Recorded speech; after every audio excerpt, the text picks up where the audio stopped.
All right, I think we can begin.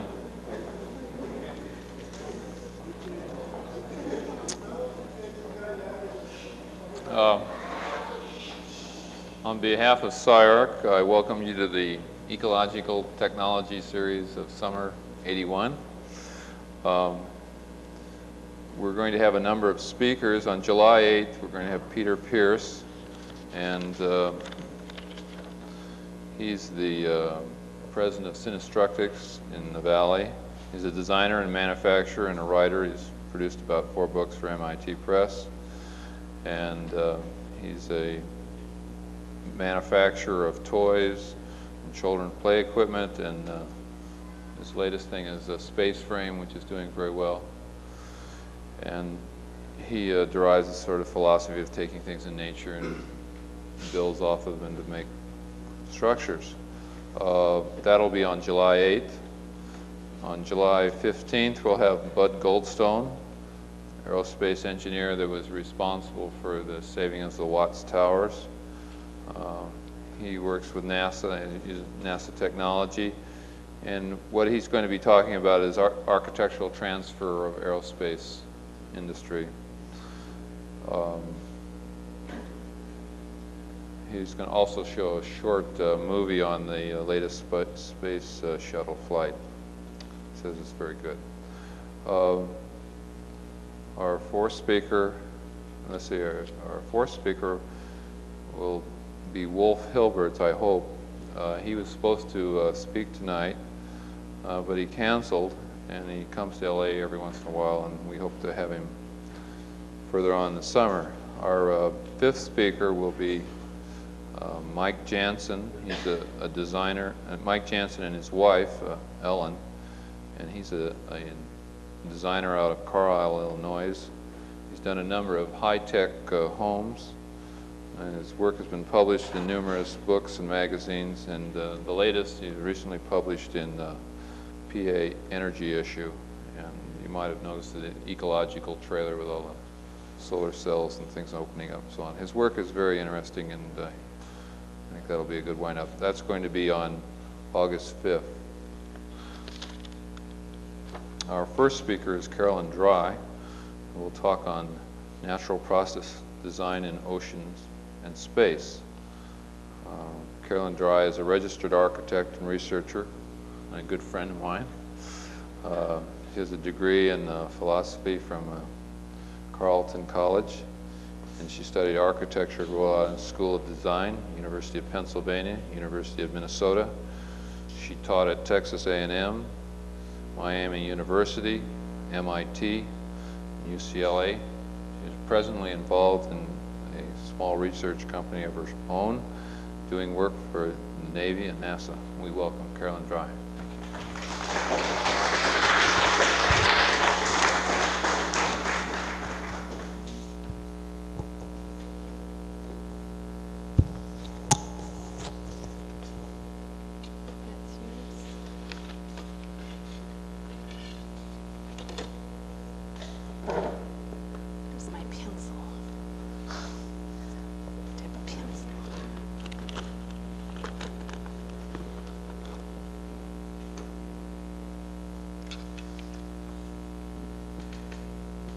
Okay, can you hear me? I like the topic for this series, the relationship of ecology and technology. I think that's for me, that's the primary issue that architects should be addressing nowadays. Not only the energy issues, but really how are designs that are going to be in the physical world relating to that physical world.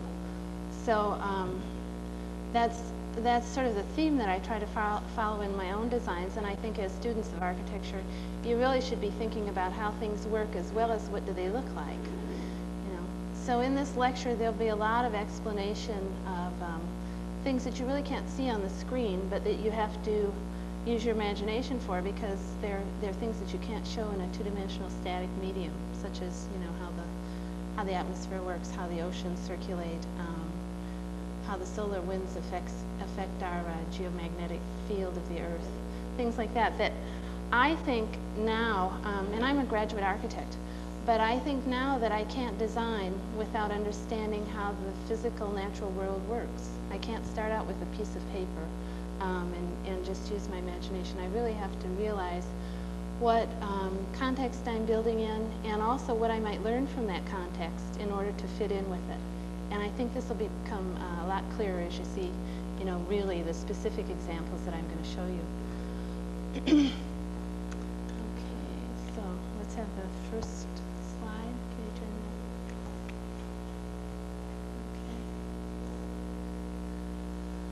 that? Okay. All right.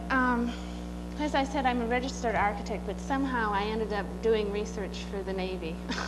It's kind of a long story, but that's what I'm doing. And they're surprisingly receptive to the kinds of work that I do, I think primarily because they realize that they're not building in a familiar milieu, and they have to invent ways of surviving there that are not exactly natural to humans to, you know, inhabit the ocean. So they're interested in not just importing ways of building from on land, but they're really interested in ways of building that are appropriate to the oceans. So with that in mind, I originally started doing research and thinking about what would organisms build in the ocean. What do they build? How do they build?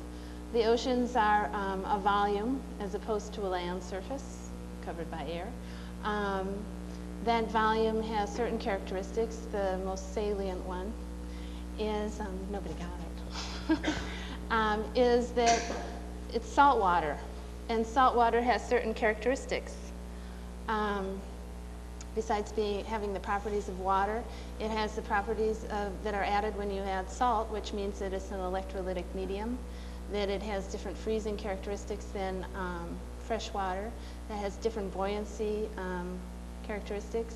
It has a certain way of mixing, as the salt water is denser than fresh water. Ice floats. It has a lot of properties that you really have to think about in order to just have your structures survive and the people in them survive if you have them inhabited. Plus the salt water acts on various things like metals. It corrodes metals. It corrodes ship bottoms, you know. It has a wide variety of metals. The most plentiful ones are magnesium and calcium. I don't know if you call them minerals, I guess. And then a variety of other minerals also. It even has gold. But these can be important as building materials. And as you see there, other organisms have learned to extract these various minerals to make structures for themselves. And so I just sort of started to, I mean, I'm oversimplifying, of course, but you could start to think about what organisms build in the ocean. Corals build large structures. What organisms survive, and what we do. This is how the Navy has been building in the ocean, which is really to pretend that you're in a sewer under Boston or something, and you put down pipes. First you put down a foundation, and then you put down pipes, and then you clamp them down, and you send divers down who wish they had, you know, fresh air to breathe, but they are breathing air anyhow, you know, under there working. And they're pretending that it's that they're working on the surface of the earth, really, and trying to import the conditions. And I think it would be much more appropriate if we looked at, you know, how if we were a native organism to the ocean, how would we build? Okay, so you have coral polyps, which have the capacity of taking minerals, especially calcium and magnesium, from the seawater, filtering it out, as you'll see in a moment, very much the way we filter out materials for our bones, to form a structure. And then they collect together in atolls and form large structures. Okay, and this material in the form of corrosion and in the form of barnacles also can be used as a structural way of building. Some of my slides were passed. So anyhow, when I first started looking at this, I was in Texas, and there's another guy that's doing the same kind of research named Wolf Hilberts, who is going to be talking on later on in the summer, I guess. But I was looking at ways of building using this, what's called an accretion method, which is getting the minerals to precipitate out. You can do it by evaporation. You know, if you use the water around here and you use it in a teapot, eventually you get that white scum, which is magnesium and calcium from the water that precipitates out on the teapot. Well, another way of doing it is the way your body does it, which is to do it electrolytically. And that's what I was talking about there, making some kind of prefabricated elements which allow the calcium and the magnesium to precipitate out on the structure.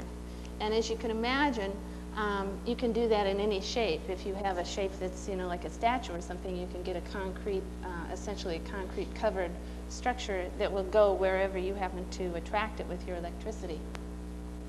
Okay, in thinking about how you would build if you were an organism in the ocean, a natural one that that's its native habitat. And actually the way we survive also, even though we're indigenous to land, you would have a material that you find there that you would build with. You wouldn't import steel, for instance. You would distribute it in some way that's appropriate to the medium. So probably, you know, have some way of moving it around that it's moved into appropriate position by the seawater itself, and really in this case by the electrolytic action. And have some way of telling it where to deposit. And then further, you'd like to have this structure be as lifelike as possible so that you wouldn't have to send those divers down, but that it could sense its environment, repair itself, and maybe adapt to its environment. Say the pressure's changed, maybe you would like the structure to be able to change shape or change position. Okay, most living things can do this, and the structural, the way things are laid down is adaptive, and as you can see there, the lower one is bone, and some of the other ones, well, the second to the top is bone and other things, but you can see that there are basic kinds of shapes, the triangle being the strongest, but that within that, the forces pretty much the structure pretty much responds to the force field, you know. For instance, if you continually stress one of your bones in a peculiar way, say one of your hips is off and one of your legs receives more weight than the other, that leg will become thicker. Okay, so that's a way of adapting a structure to the environment. Okay, the way that happens is the calcium in this particular case, but other minerals have this property. It's called piezoelectricity, and what that means is that when you push on the crystals, they give off an electrical charge. Seawater, you know, from batteries or from just plain thinking of silver plating, can move one mineral to a plate. In other words, you can silver plate, or you can coat something with calcium or silver, whatever mineral you have dissolved in the seawater. It's an electrolytic medium. Okay, your body is essentially salt water. The material, the lymph and the blood that allow the calcium to migrate from one part of a bone to another is electrolytic, and that's why that's possible. Well, the same processes are active in the ocean. And one of the keys that, to thinking about this is to know that as living organisms, we evolved from the ocean. That's why you're largely salt water. And so those same chemical processes that are acting in you are available in the ocean to build in a similar way. And in a lot of this research, I just went off those similarities to see how far I could go, because it seemed to me that you could be searching around forever to find ways of building in the ocean when nature had already sort of invented some very good ways for you, so all you had to do is look at the ecology of the area, to use the title of this series, to figure out the technology. Okay, so as you see there, if you stress a bone, assuming that's a bone, and on the one side you see the positive charge because that's where the crystals are being pressed in a way that will give off that charge, then they'll migrate around to the right-hand side as you see the sort of dotted in shaded area and reposition themselves so that you have the potential for straightening or straightening the bone. Okay, if you have a calcium-magnesium column in the ocean, you can do the same thing. If it's being stressed and you have piezoelectric crystals, they can migrate over to the negative side and you can have a way of adapting or repairing the structure. Okay, the next thing, that's going down the list of 5 things that we're aiming for, which is to use materials that are available and to be able to distribute the materials or structure it using a process that's indigenous. So we're using the magnesium and calcium and we're using the electrolytic properties of the seawater. The next thing is you want to be able to communicate to yourself so that you can eventually sense what's going on and adapt to the surroundings. Okay, so I had a project from Port Hueneme to design, that's a naval construction battalion, to design cables and pipelines in the Arctic. And my first idea was, well, you could build people like Bell Labs are doing fiber optic cables and, very sophisticated things. So I thought, well, I'll do what I'm capable of doing, which is thinking of analogies and how would you build pipelines and cables. So I thought of building the cables out of ice because fresh water freezes at a higher temperature than salt water. So if you could get fresh water, you could freeze it even in a liquid salt, ocean, a saltwater ocean. So that if you could get fresh water, you could make ice pipes.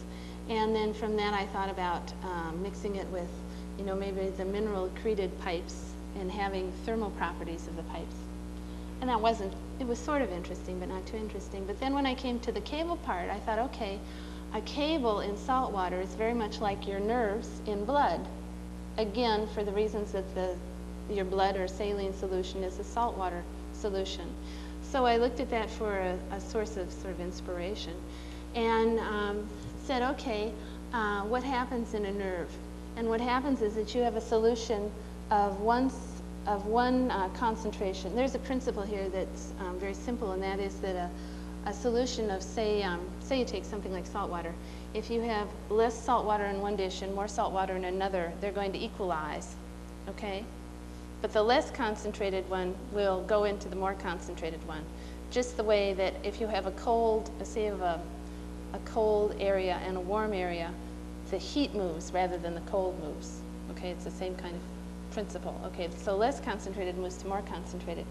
So what you have in your nerve is something that has a solution in the center which has less concentration of, in this case, potassium, and on the outside you have more potassium, so that the ions are going to try to move through the sheath, the membrane sheath of the nerve, to equalize that concentration. And when they do that, they move across the charged membrane. The charge is picked up off the ions and you get an impulse, which is, a signal or an electrical current.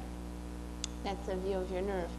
And so what happens is that only happens at certain places. You don't need to know this, but at certain sort of relay places. And then I read that the original research done on looking at nerves in the human body was the transmission rates was studied by, I can't remember the guy's name, by looking at cables in salt water. So I thought, gee, I must be onto something. And then I thought of insulating with ice, which now I don't think is such a good idea. But and then I did some more investigation, and there's a guy in Israel that's invented something that works on this very same principle called the dialytic battery. And what he's done is take membranes with more less salty water in the center and more salt water in the outside, letting the ions again move across the charged membrane, and put them in series, so that it's, remembering your basic electricity courses or basic physics. You put them together in series in order to get more power, more energy. So it's a battery. It's called a dialytic battery, based on the principle of the nerve. Only it's in seawater, but it's the same way that the nerves in your body work. Okay, so the next thing that you want then is an ability to sense your immediate surroundings. And again, looking at organisms in the ocean, rays and other kinds of fish sense their surrounding by generating an electromagnetic field, which I think we do also actually, although it's not very well documented. And when some foreign body interrupts, as you can see in the lower picture, say number 2, it can sense it because its electrical field is changed around it. Well, since we already have a wire of some sort carrying electrical current, it would be pretty easy to generate an electromagnetic field, say you had a magnet or something, and to have this ability to sense the surroundings, which they already use, I guess, in some inventions and design. So anyhow, that's a way of sensing the surroundings. Then the next thing is to try to figure out how you could adapt. And to me, adaptation or change meant being able to move. It might mean some other things if I think about it some more, but that's what it meant at that point. Because, these 2 next pictures are just combinations of thinking from that project, thinking about having a cable and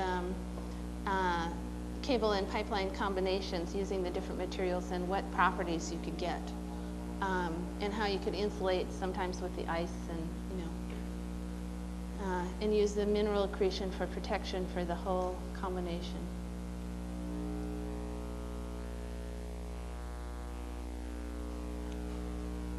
Okay, then as I was saying, if I wanted to be able to adapt, I'd like to be able to move. And I got a project then from the Washington Office of Naval Research, and that was to do port design.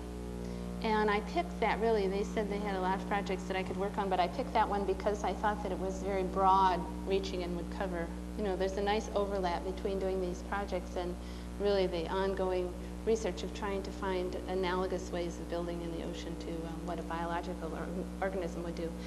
And ports have a need of lifting cargo, dry docking ships, lifting bridges. There's a lot of, you're transferring material from one thing to another. So you want to be able to lift things. So I thought, okay, what kind of pump can I think of, or what lifting mechanism that can I think of that seems appropriate to the chemistry of seawater, sort of following along with the things that I'd already done, so that maybe some of these could be combined. And using that same principle again of going from less concentrated to more concentrated, I thought, okay, if you have a closed dish, say this is in a very hot area, like around a desert region or something. Say you have a dish and you're evaporating the water in the dish is going to get saltier just because you're getting rid of the fresh water through evaporation. Okay, then you can have a one-way membrane in the bottom, and the relatively fresher outside seawater will come into this real salty chamber that you've created to dilute it, because less concentrated moves to more concentrated. Okay, if you don't let it out, the water's gonna overflow from the top. It's gonna keep coming in, and so you have a very primitive pump that works against gravity, right? Because the water's gonna move up. Okay, so that was the sort of first principle, and then these are some applications of it. This is showing that maybe you could use it for a dry dock. And this is thinking of things like a lift bridge in the center, or lifting a ship, or a variety of things. Obviously, it's not powerful enough or fast enough, but I'll talk about that in a minute.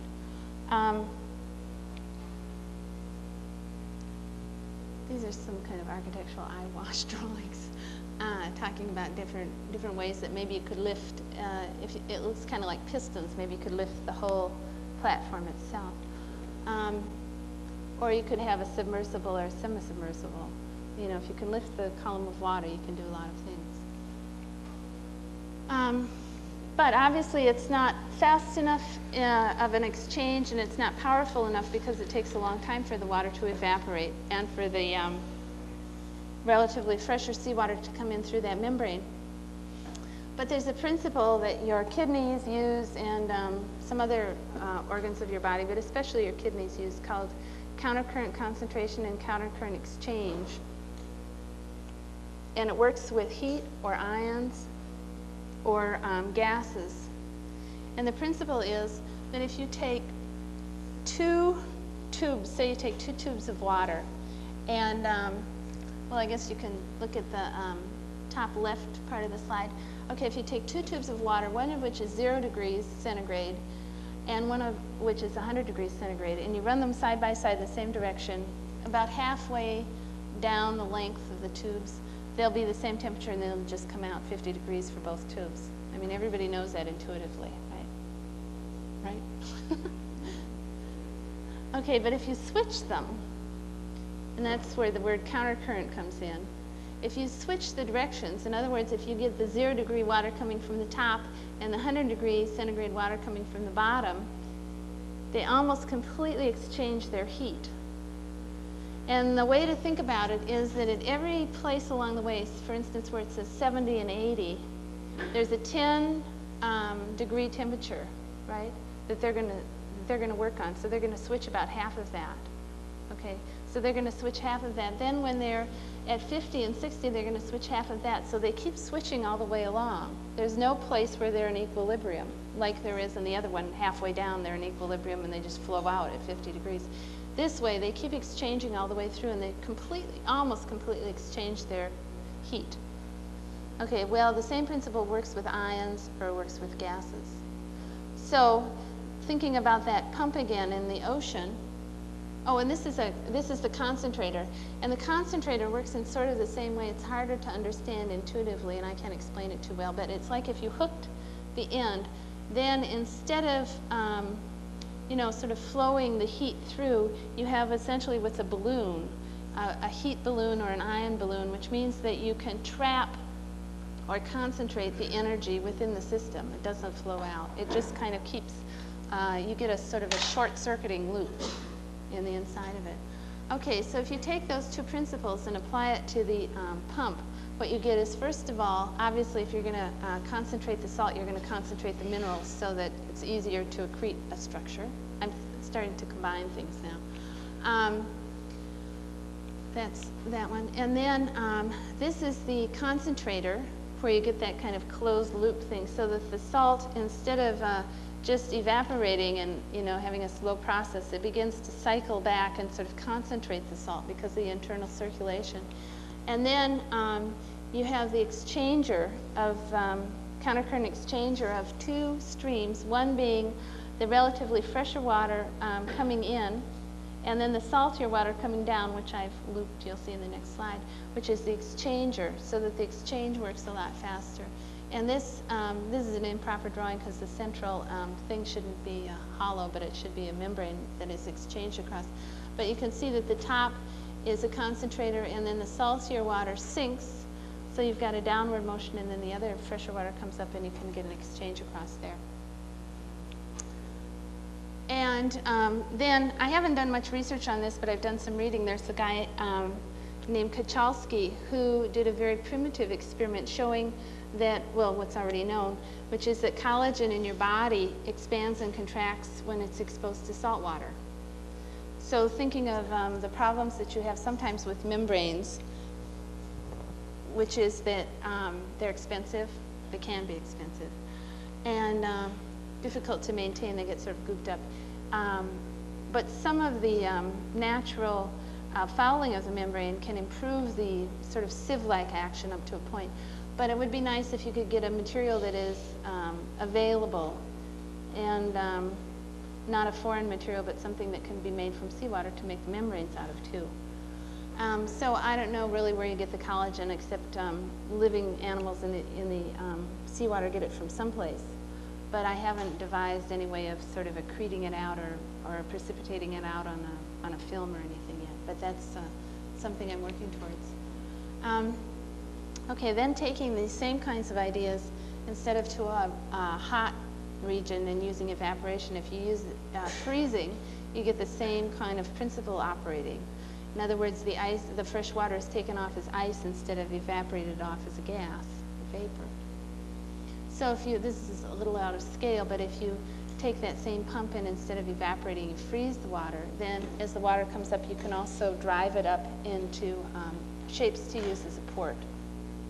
So assuming that you have this thing that you can move along as the freezing accomplishes its ice formation, then you can kind of extrude shapes like this, which could be used for ports in the Arctic.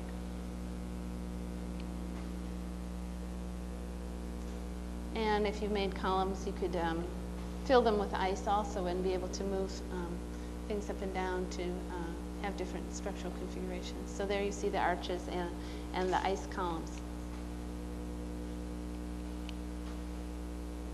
Okay, then a third place that you could apply the same kind of thinking, and really at this point I was kind of getting into, you know, how could you do ports rather than my original idea, which was how could you do an analogy to a life system in the ocean. But anyhow, a tree pumps water through a couple of processes. One is the capillary action of the water, just moving up these very thin vessels. And another one is that the sugars in the sap go on the same principle that the pump operates on. In other words, they're going from based on concentration differences. So thinking, you know, if you use salt instead of sugar, if you could have a pump to pump the groundwater up. This is required in areas where you have a groundwater table that's salty and you don't want it to interfere with the irrigation that you're doing, so they want to pump the water out. And I, being an architect, thought about using it as, you know, solar ponds on top of the building and, you know, creating things out of stuff from the water. I don't know. It's a little far-fetched right now, but, and that's capturing the water vapor and using it for fresh water, which of course is at a premium in the desert. And as a way of being able to move water up from the ocean into the desert. Most of the deserts, I don't know if most people know this, but are located on oceans. There are two reasons that you form deserts. One is the movement of air over a mountain, and the other one is offshore currents, which tend to heat the air and act as a desiccant when it blows over land. That's the case in California. So you have quite a few deserts which are located along oceans. So anyhow, that's the idea of moving the ocean water up as fresh water into a desert area, or using it as a port again. Okay, so that, let's see.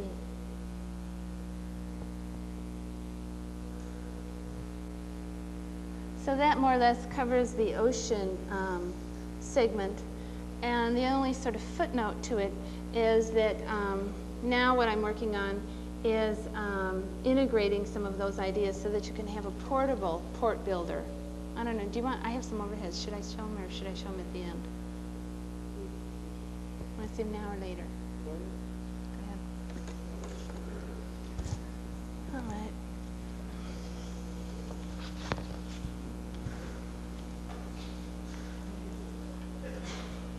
All these umbilical cords.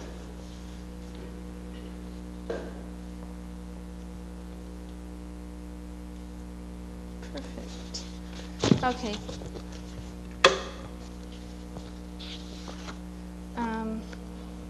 So what I thought about was making a structure that is shaped like that, first of all, you could buy the different components depending upon what you wanted to do. Say you only wanted a structure, you could buy the armature that you can accrete on, or if you wanted to combine it with the ability to pump, then you would add the membrane at the bottom and the interior membrane that allows for that kind of, well, the exchange at the bottom that keeps the water in, and then the membrane in the interior, which accounts for the countercurrent concentration and exchange. And then if you wanted to be able to produce either energy or a signal, in other words, a way of communicating to itself, you would have, you wouldn't have the accretion completely cover the outside, but you would leave apertures so that you could have the thing that's based on the nerve analogy of before, which is the which is the ions moving across the charged membrane and giving up their charge as they go across it. And then, since it's supposed to be a kind of portable idea,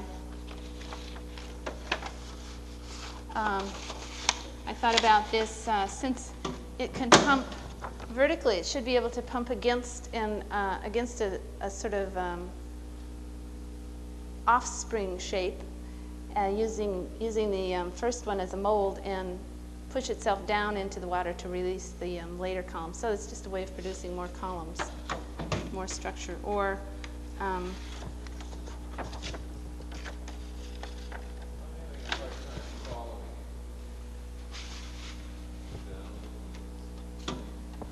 is that Glen Small? You know all this. He's speaking for everyone else. Okay, and this is the idea of extruding a big long wall. Instead of doing the columns, you're doing it as a wall.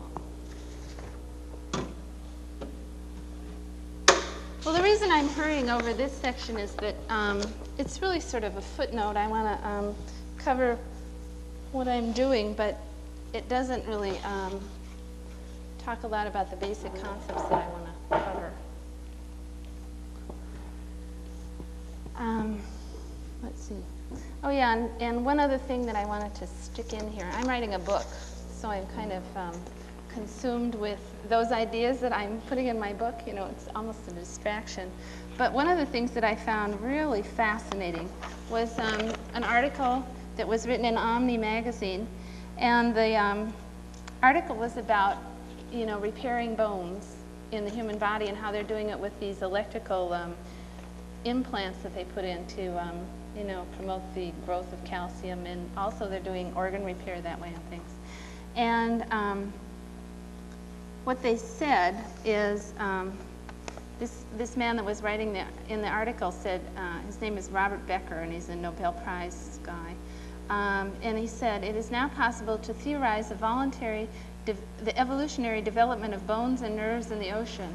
He has written, it is now possible to theorize the evolutionary development of the data transmission and control system in a living organism from its earliest conception as a simple unicellular, semi-conducting piezoelectric matrix, which is exactly what I was talking about. Piezoelectric matrix, I translate to be calcium,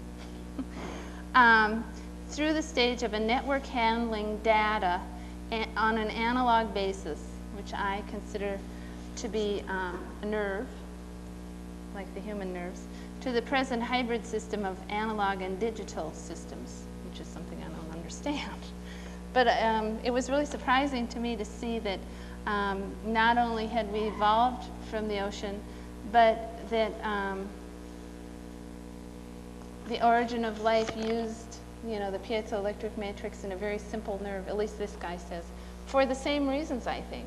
You know, you have to have a structure, you have to have a way of perceiving your surroundings and communicating to yourself and adapting in order to survive. But I was really sort of blown away by that description that was so close to this. Okay. Now we're going to look at deserts. And this is another project that I worked on. And this is really a lead into the moon. It turned out that, you know, the desert work really was useful on the moon because the moon's a desert, doesn't have water. Anyhow, this project started out, I was looking at how would animals build in the desert, and I looked at termites, and they have a pretty unique design, which is they use the flow of air in a clever way. They bring the air in at the bottom of their mound, which is made with material that ferments and gives off heat, so that the fresh air comes in at the bottom. As it gets heated, because it's being heated in this fermenting chamber, it circulates up and goes out through the chamber at the top, venting the thing, cooling it off somewhat, and the brood chamber is in the center, so that's the area it's almost like an incubator. That's another view of a termite mound. So I had this project which I did at UCLA, which was to try to decide if you were to build in an area that's not a true desert. A true desert is a place that doesn't have rainfall because of atmospheric conditions, really the lack of rain. Atmospheric and geological conditions that I talked about before. But if you're in an area that's a desertified area, which means that it has enough rainfall, but it looks like a desert in the sense that it doesn't have living material, so it can't support life, it can't have animals, and it doesn't have plants, and it can't certainly support humans, how could you reintroduce some way of living there? And what I said was, okay, you need to find a substrate that can grow plants, hold the moisture, and hold down the earth. You also have a problem with erosion in these areas because you just have the bare land. So I looked at various substrates. One of them was the stuff that they use on, that the highway department uses to stabilize hillsides, made out of, it's called hydromulch, and it's made out of seaweed and cement and seeds and some kind of nutrient, and they just spray it on, it gets to be like thick cardboard and holds the sides down. And another thing that I was looking at was asphalt. Some plants will grow through asphalt, and it will hold down soil. And then I was looking at different things like building with agar-agar and sponges. And anyhow, this shows a way of distributing the material. Then you could just spray it on a shape, or maybe you could have a shape that was heat sensitive. There are metals. One is called a lincoln, that has a heat memory that will adapt its shape. You can train it essentially so that at 60 degrees out it'll be like this, and at 90 it goes like this, and you know, it changes its shape. So I thought if you had an armature like that, and then this growing material in between, you could it could really act as a sort of a sundial, and it could change its shape according to what the sun was doing, so that you could get maximum growing. And another idea for that area was, well, here you can see on the left just a drawing that shows that you're really adapting the termite idea to building underground, and how are you going to do it, which I'll talk about when I get to the moon projects. And the one on the right was developed by a student of mine at UCLA who said, gee, the skin acts in a really wonderful way. It's very sensitive to the sunlight, and it reflects sunlight when it's too hot, but absorbs sunlight when it's cold because of its reflective properties. And it also acts, the hairs, you know, in the form of goosebumps, make the skin pucker and sort of close up, so that you retain the heat in cold weather, and then they perspire or evaporate the water in hot weather. So what could we make for covering a desert area that would be based on that analogy, that would have some of the properties? And the analogy that he came up with, which is kind of a far away analogy, but that I like quite a bit, is having a skin of black material that absorbs the heat in the wintertime, so that it's really a solar collector and can reflect the heat inside. And then in the summer, you have these balloons inside the holes there. This is on the lower right-hand drawing I'm talking about. These balloons will pop out because air expands when it gets heated. The balloons will pop out and cover the outside of the thing with the silver covering. So you get the different reflectivity properties of the skin there, with the silver and the black, adapting to different seasons, and doing it through essentially a pore, which is what the hairs do. So after looking at that, then the next project, the one that I'm sort of working on now, is a NASA project to build habitats on the moon. And one of the things they were interested in two things. One was that I'd done some work on the desert, because the moon really is a desert.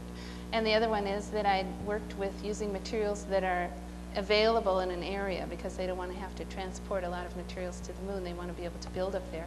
And one of the rationales for going to the moon is really that you can use the materials there, manufacture things, either to bring back to Earth or to put on further space flights. And the things that you can bring back to Earth that are kind of unique are things like crystals that are perfectly shaped, or optical things, because there's very low gravity. You don't have, you know, you get perfect shaped lenses. instead of being pulled in, what else?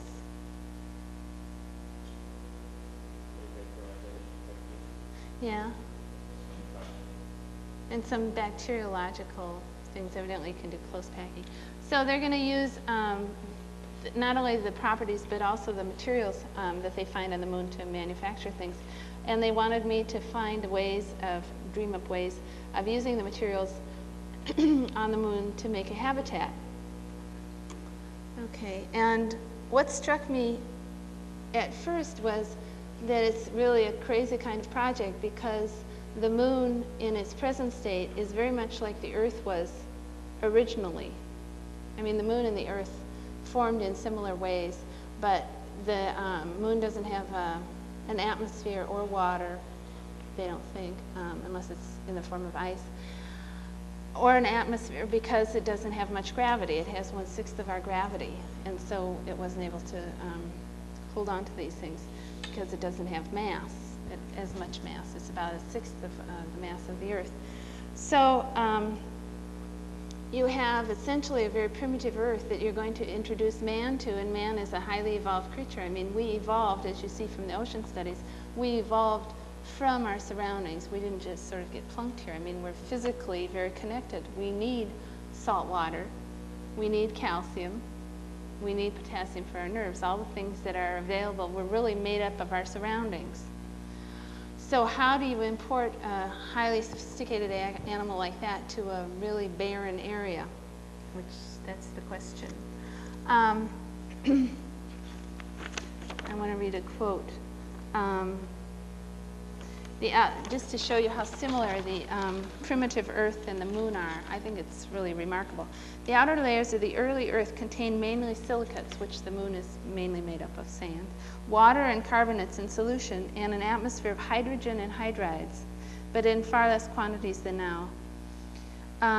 The crystallization of the crust forced a lot of water vapor and CO2 into the atmosphere. At the same time, hydrogen was being steadily lost at the top of the atmosphere, the gravitational pull not being strong enough to hold it. The result was steady oxidation, methane to CO2 and water. There remained an enormous residue of reducing material in the ferrous iron of the exposed primitive rocks. So what you have is an atmosphere made up of methane and hydrogen and stuff, and a lot of silica and iron with an atmosphere that's disappearing and water vapor that's disappearing, which is what the case was and is still on the moon. With a lot of solar radiation and a lot of ultraviolet light coming in because we really hadn't formed the protective atmosphere over the Earth yet. Equilibrium could be reached by breakdown in the dark through a number of intermediate compounds, liberating energies corresponding to longer wavelengths. And then he talks about where you could do that, and he's talking about how one way of forming primitive life would be to protect it from this large amount of solar radiation coming in, and do it with silica and quartz which has a helix, capability of a helix, you know, to give finally DNA kinds of properties from its crystals.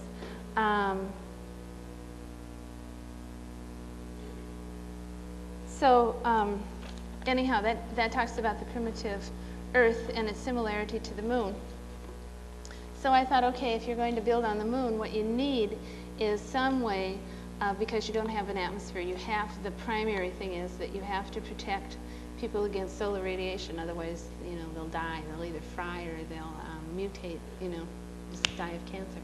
And the other thing is you need an atmosphere. Okay, so how did our Earth start life or protect life? What it did is it used the sand and stuff and protected from the radiation with, you know, sand coverings, much like the termites did there. Okay, and our atmosphere came from the interior of the Earth in the form of gases, largely through volcanoes and things like that. But and there was volcanic activity on the moon, which is no longer present.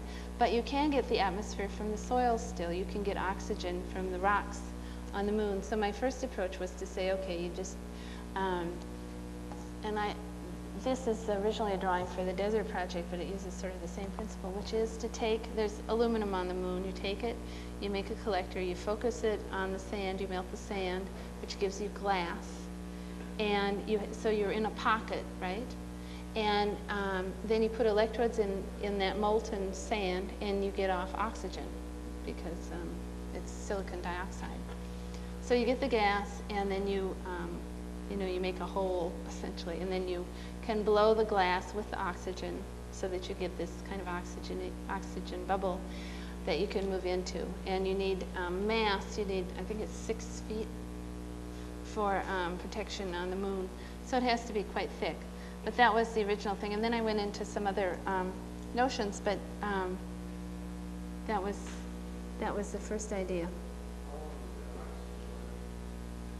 Oh, well then, I'm glad you asked that, because then the next thing that happens is that you can make a membrane called, it's polycarbonate silica membrane, which is what the divers use, which is a one-way membrane. In other words, if you're in a chamber, say this building was made out of a membrane, and it was filled with oxygen.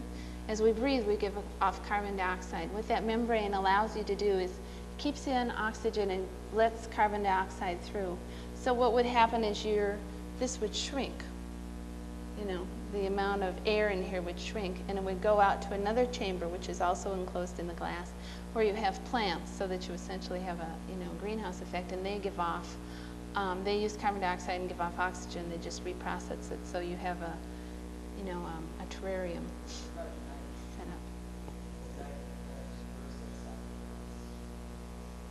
No, not really, not in general. When they're doing photosynthesis, yeah, they change somewhat, but what you do also is the moon's day is 2 weeks and the night is 2 weeks.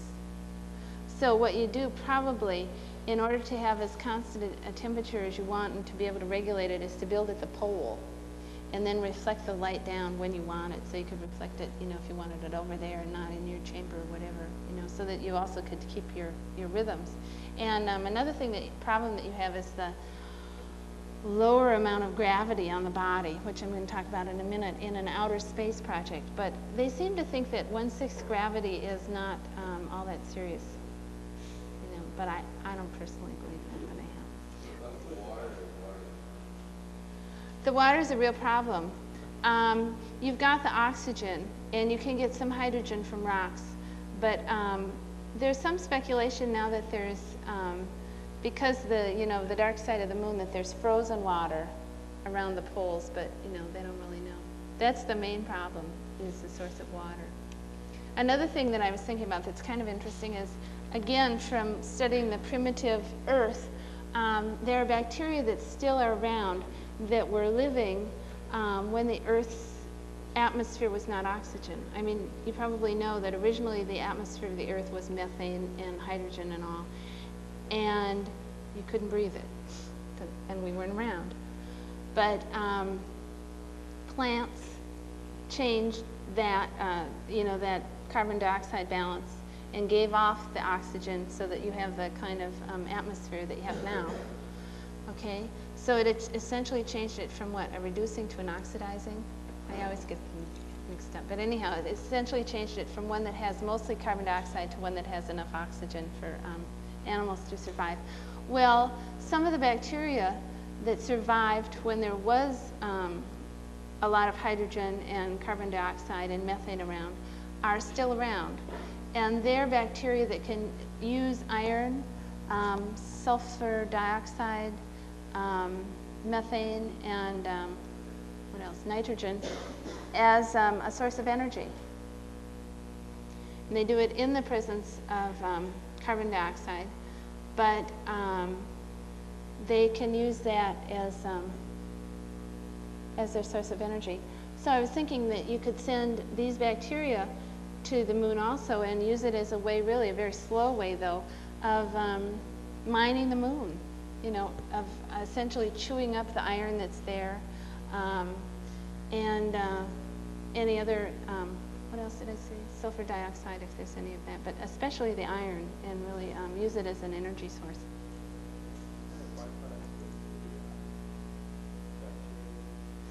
not extra water. That's what I was originally thinking. Yeah, I was thinking it'd be terrific, you know, if they do give off water, but they don't give off a net increase. That was my dream. But okay, let's see. So that's that idea, and this is another idea of building a, you know, sort of melting subterranean chambers for you to live in on the moon. This one is, there's a lot of wind. There's solar, moon wind, lunar wind. And, you know, the things that collect pollution at smokestacks, what are they called? Electrostatic percolators, I was thinking could be used to really collect the material where you want it. And, you know, you could set up a very thin screen and then collect the sand that's being blown around. If you remember the shots of Apollo, remember all the sand and stuff that was lifted up? You could use that as a way of keeping the sand in control and also building with it. That's one way. Pardon? This is right. Oh yeah. There's a layer of sand. My first idea, which the NASA people told me was crazy, but I still like it, was that the sunlight, when it hits the sand, it ionizes it and lifts it off so that you have this cloud, like you see sometimes in a desert, you know, that kind of haze. So I was thinking, gee, if you could really control that, you could have sort of a solar wand, you know, and you could have this carpet of sand that would move, you know, as a way of, you know, giving you a roof. And but anyhow. Let's see. Okay. I have some things that I want to talk about at the end that don't really have slides, so I'll just go through these slides really quickly. These are pictures of building on Earth with growth as your process, plant growth. Yeah, that's Rudolph-Dernach. This is in, that's Kudzu, which grows very fast. It's considered a problem here. It can grow a foot a day, I guess. In Tennessee, that's a national park. Kudzu. No, it's a pest. It was originally imported from Japan to... That's a forest covered with it. Completely covered. This is a vineyard. It's another view close up of the same place. Vineyards in Oregon. And that's UCLA. I think building with plants can be very beautiful. And this is from an article by Mark Primack on the tree circus, where he grafted different trees together. And that's making an arch.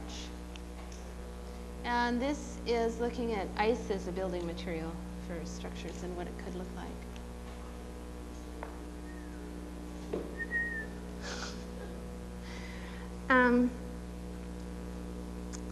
Let's see.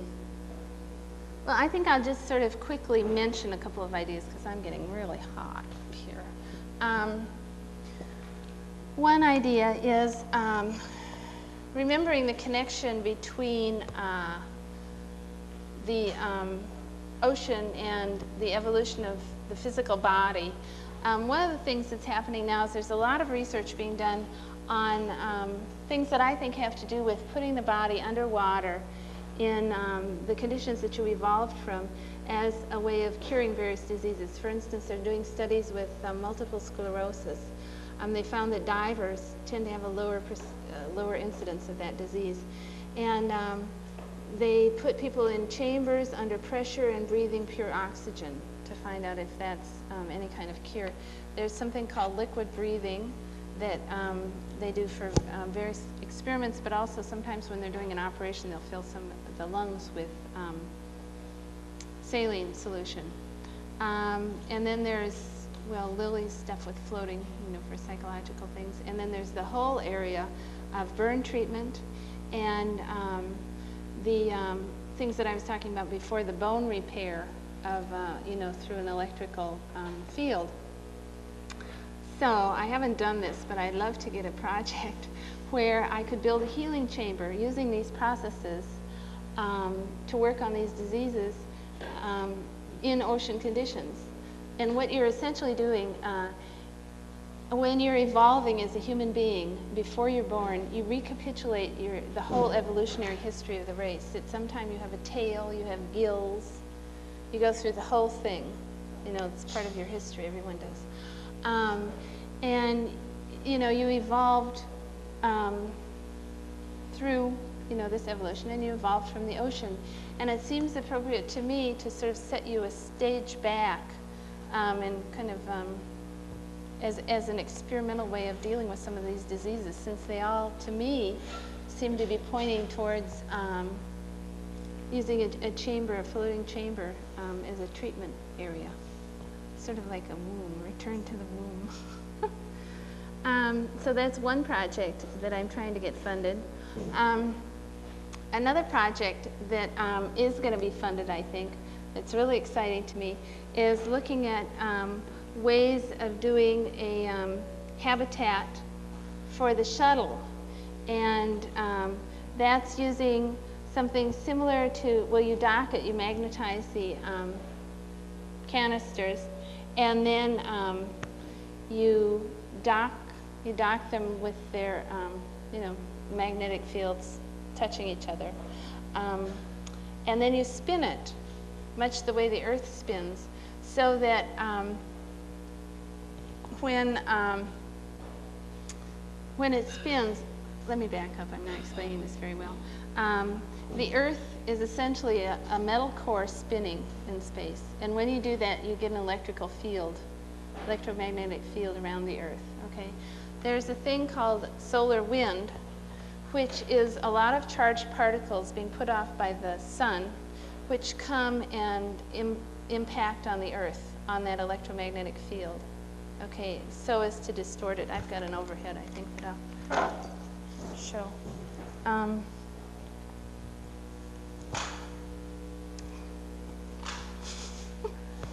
It's okay.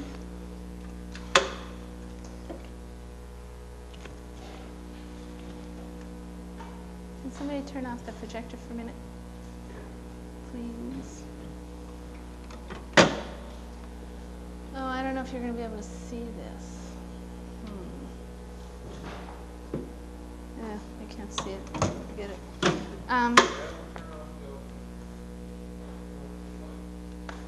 You think you can see it then?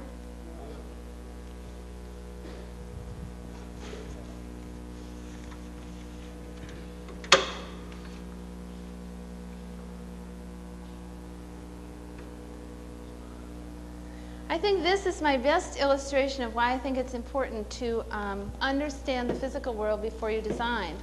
I still can't see that. I went to a conference of the American Geophysical Union, which was way over my head. But what I learned was essentially how the Earth's electromagnetic field works. And in the upper left corner here, you see that the Earth is a bar of iron, essentially, spinning in space, generating an electromagnetic field, which are these kind of kidney-shaped lobes here. Okay, what happens is, way over in the left, which is off the picture, you have the sun producing those highly charged particles moving very fast through space, and what they do is they deform the electromagnetic field and make it look like, you know, this long ponytail. Does everybody see what I'm talking about? Okay, so these field lines should be equal on both sides of the Earth, but they're not because of the solar wind. And what happens is those lines get really, the electromagnetic lines of the Earth get really stretched out on the one side. And when the solar wind is really bad, when you may have a solar flare, which is the extreme condition, the lines touch each other and you get kind of like a short circuit. And then the charged particles that tend to fall on the lines come streaming back towards the Earth, and you get an aurora borealis, or you get an electromagnetic storm. Okay.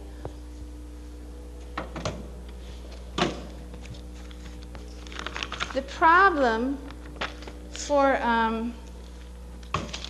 survival on the Earth is that... What? The problem is, I don't know if you can see there, but there are these two areas, cusps, they're called, polar cusps, which right there's one, see that kind of little opening there, and then there's one way up there. And that's the only place that these charged particles can enter the Earth's atmosphere, because we're protected by this electromagnetic shield. We're protected by the force lines that are generated around the Earth, okay? So the only place that these charged particles can enter is towards the poles, and that's why you have all that, you know, stuff like the Aurora Borealis there. Okay, so having this little bit of information about how we're protected from these solar storms, since I'm going to be working on this shuttle habitat project, the main problem really is how are you going to, well, one of the main problems is how are you going to protect people who are out in space from solar flares. Solar flares, if you get caught in when, you know, you've had it, you'll either die of cancer or you may die right then.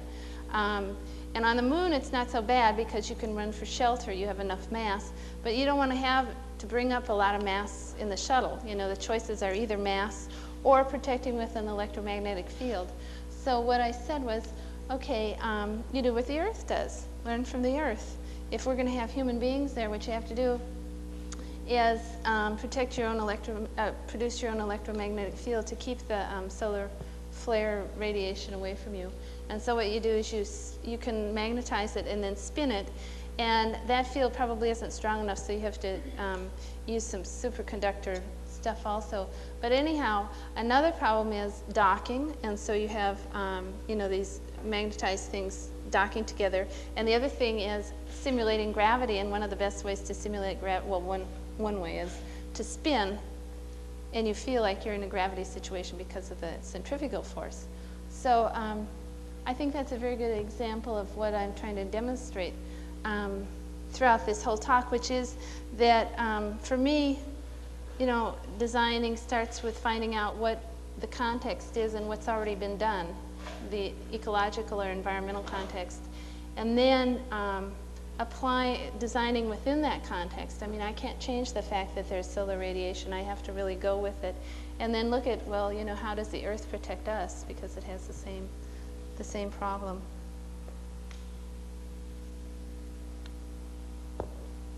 The end.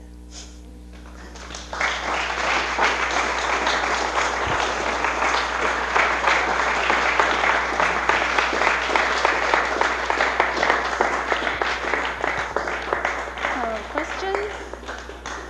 I'm ready for questions.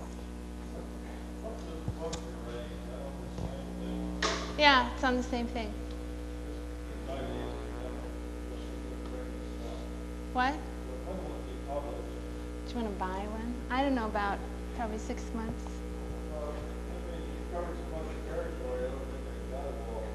Oh, you and Glenn.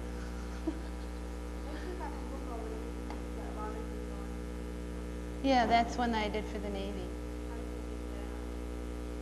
You really can't. I only did 50 copies. The Navy's got them. Do you have any particular methods on how you generate the electromagnetic field? As you research that at all, you're saying you'd like to create an electromagnetic field over a given area to protect the people? Oh yeah, no, that was just sort of a brief wish. That's pretty hard. The amount of electricity is like Yeah. No, the only reason I was interested in it was that the sun does it naturally. And I thought, okay, yeah, and I thought, okay, if you have a collector, you know, if you could do it without melting, you know. You should see how much electricity it takes just to make a small electromagnetic. Yeah, that's probably why NASA looked and said, forget it. Yeah, it's small. Yeah. It's small.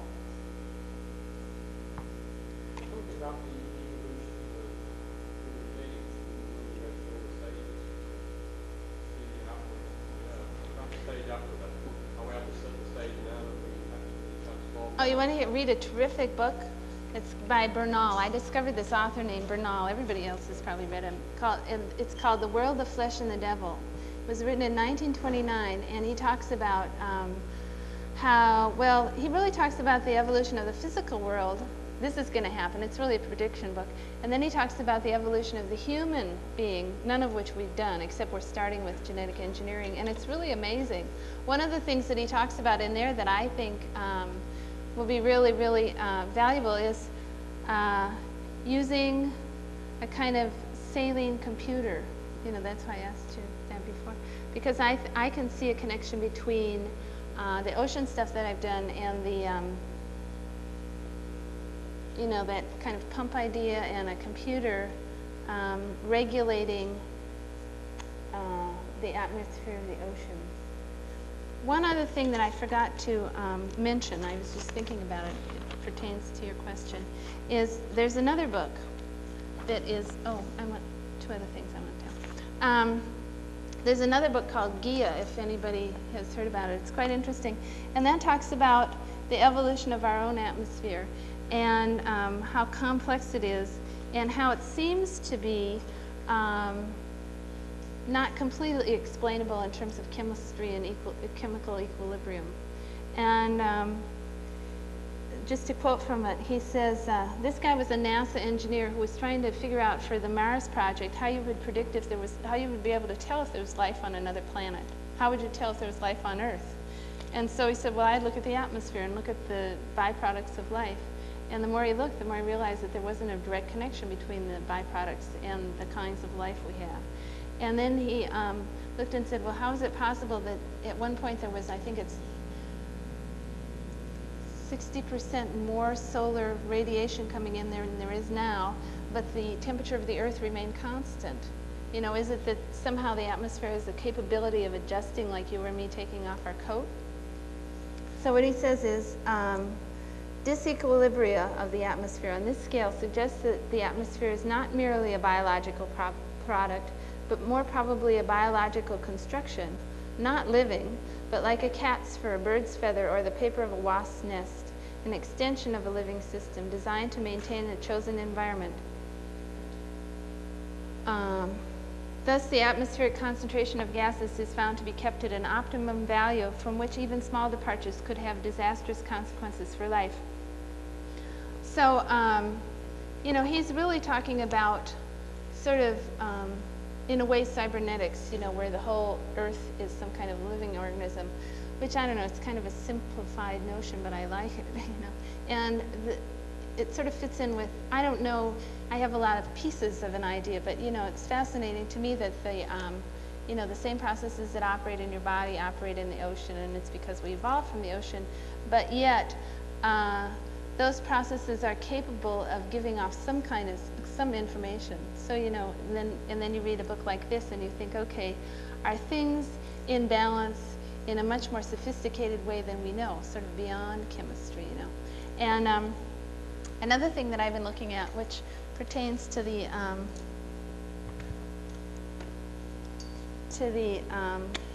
studies off Earth, is this book, which I really like a lot. It's called Life Beyond Earth, written by two scientists from Columbia and NYU, just so you don't think they're real flaky, because he has what he calls a tourist guide to life beyond the solar system. And what I've been talking about so far is chemical life, you know, chemistry.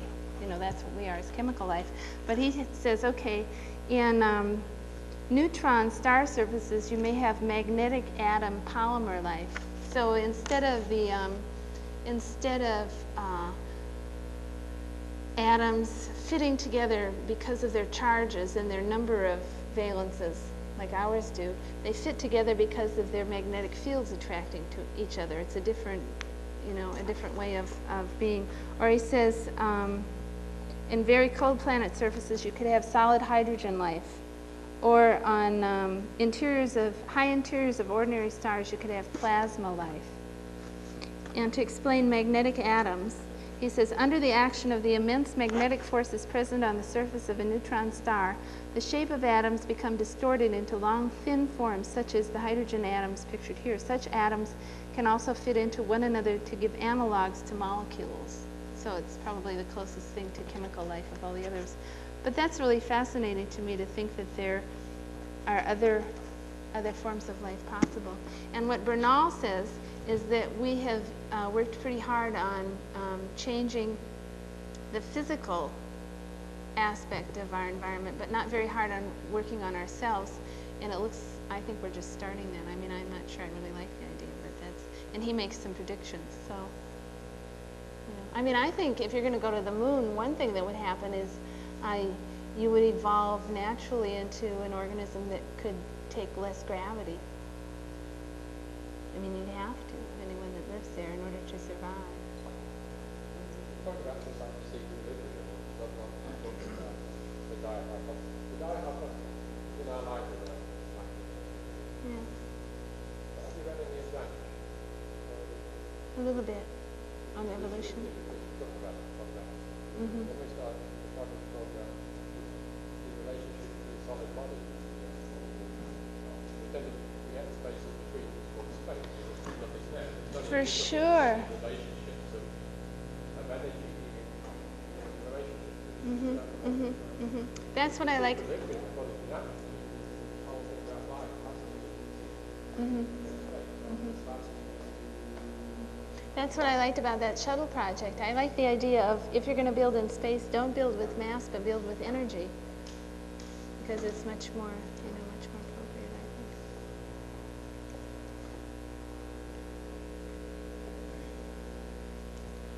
Another thing I found on this list, when we started the group now, I'm used to being creating physical things like a chair or a wall or a building. You consider this creation as something separate to the whole. And the information from that system is created with information, the other information is collapsed, doesn't have any genetic life of its own, now we seem to be starting to get information about like the whole of the manufacturing capability, manufacturing cars, selling those cars, recycling those cars, getting materials back again. It's now becoming a worldwide sort of information age, much more sort of information. Mm-hmm. Than physical stuff. Yeah. Once you imagine that whole thing of information being a much more closed system, what you've got really is almost like atmosphere of information. Yeah, adaptive. I would imagine that what you're doing for the rest of your life is the idea of building sort of structures that start being created genetically, so that they have their own capabilities of inflection, their own code. Like termites, and that's interesting the way that's built by the termites, with very good information to it. Another thing that really hit me at this American Geophysical Union conference was the impact. There were all kinds of papers, some of which I couldn't understand, but a lot of them talking about the impact of what happens in outer space on our lives in terms of, this frequency of storms, the frequency of cancer, the aurora borealis, the interference with radio waves, stuff that happens really far away. The sun especially, but to me, it was kind of mind-boggling.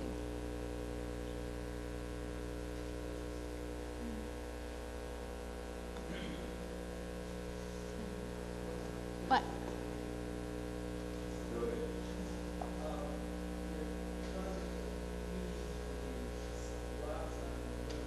Mm-hmm.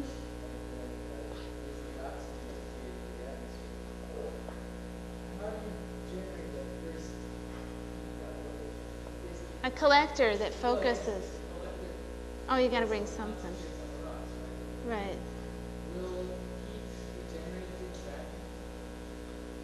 You can focus. You can focus heat. It's not a vacuum anyhow.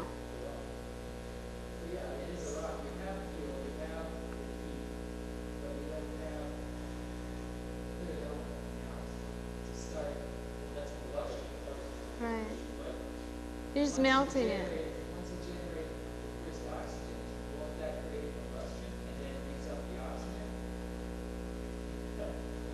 You mean, will it burn it? Yeah, will it burn itself up? I don't think so. I mean, there's a guy at UCLA named McKenzie, Dan McKenzie, who's done this experiment that I've seen. He just takes a flask of sand and he melts it, and then he puts electrodes in and he gets oxygen off.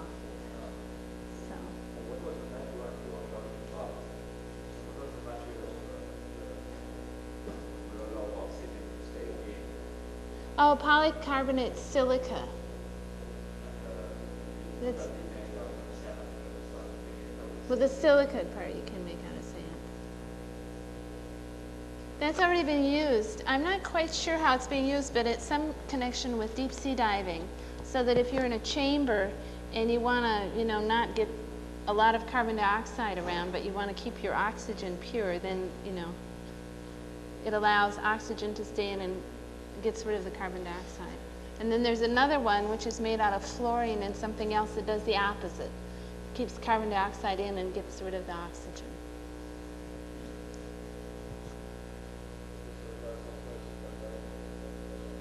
Yeah, well, it's some selective gas thing. I can't remember the generic term for it.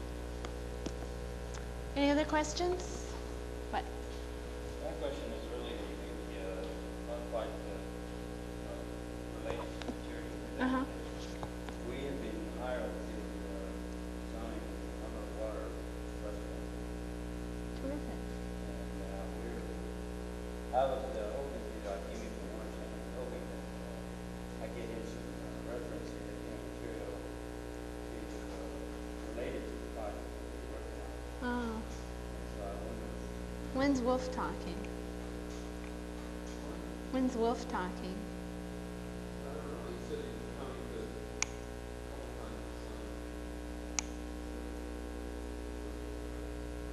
So you could probably supply more, you know, practical stuff.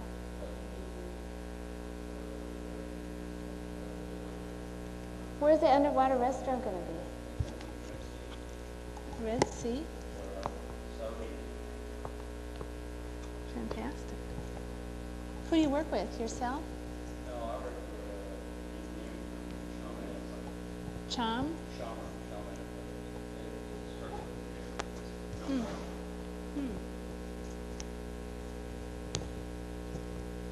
Any other questions?